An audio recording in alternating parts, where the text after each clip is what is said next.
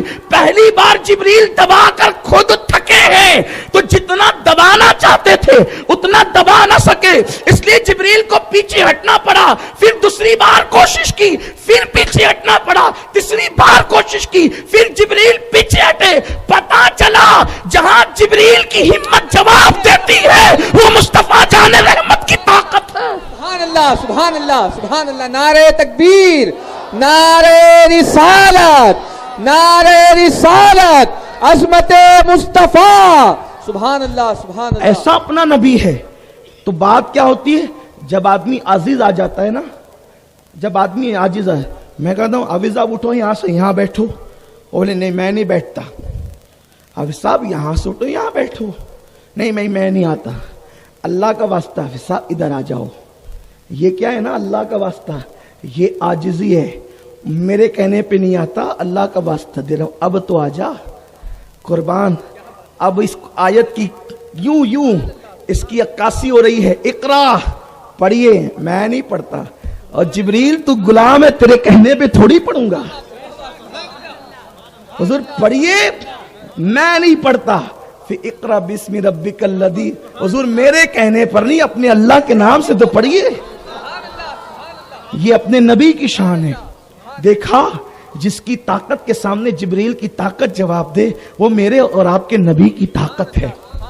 اور حسن ایسا کہ یہ جبریل خود ایک دن آ کے ٹکٹکی باندھ کر حضور کو دیکھ رہے ہیں۔ سرکار نے کہا جبریل کیا دیکھتا ہے؟ عرض کی حضور میں نے مشرق دیکھا، مغرب دیکھا، شمال دیکھا، جنوب دیکھا، آپ جیسا میں نے کسی کو نہیں دیکھا۔ میں نے آپ جیسا کسی کو نہیں دیکھا۔ میں کہتا ہوں جبریل کو یہ کہنا چاہیے تھا کہ میں نے مشرق و مغرب، شمال و جنوب دیکھا، آپ بھی عام بشر ہیں، آپ اور بھی آپ کی طرح لوگ ہیں، جیسا کہ آج کل لوگ کہتے ہیں نبی ہماری طرح ہیں، اور جبریل کو نہیں دکھا کہ کچھ حضور کی طرح بھی ہیں؟ تیری آنکھیں زیادہ دیکھتی ہے کہ حضور جبریل کی آنکھیں زیادہ دیکھتی ہیں؟ یہ تو مسلک جبریل کے خلاف ہے، یہ مسلک جبریل کے خلاف ہے۔ حضور ہماری طرح ہیں۔ جبریل کہتا ہے حضور میں نے پوری کائنات دیکھی، اور یہ دیکھی نہیں صرف کا، بلکہ میں نے کائنات کے الٹ پلٹ کر دیکھا، کائنات کو الٹ پلٹ کر دیکھا، آپ جیسا مجھے کوئی نظر نہیں آیا۔ کس دور میں کہہ رہے ہیں جبریل؟ جب ابو بکر جیسا موجود ہے، عمر ابن خطاب جیسا موجود ہے، عثمان غنی جیسا موجود ہے، مولا علی جیسا موجود ہے۔ یعنی ابو بکر صدیق کے بارے میں جبریل کا عقیدہ یہ ہے، وہ صدیق صحابہ کا امام ہو سکتا ہے لیکن وہ نبیوں کے امام کے برابر نہیں۔ جب صحابہ کا امام نبیوں کے امام کے برابر نہیں ہو سکتا تو اللہ اکبر، مسجد کا امام نبیوں کے امام کے برابر کیسے ہو سکتا ہے؟